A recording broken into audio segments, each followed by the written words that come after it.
Hello everyone, this is Linda. Yeah, I'm in my garden and I'm about to leave out here because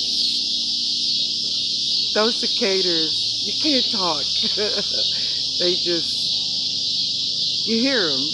Yeah, they're loud.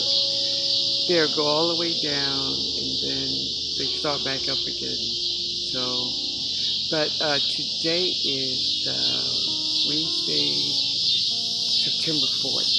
And today is my youngest grandson's birthday.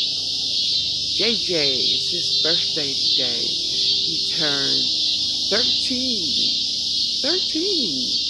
Yes. And he's the youngest grandson. Yeah. I am so proud, so excited.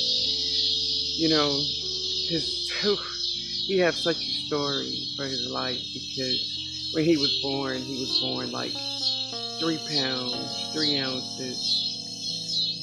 He stayed in the hospital like 65 days after his birth.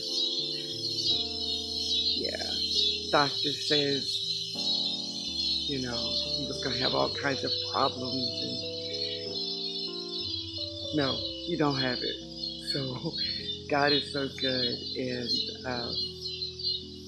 it just lets you know that sometimes doctors don't know everything. They can tell you what their medical world tells them, but God has the last word all the time.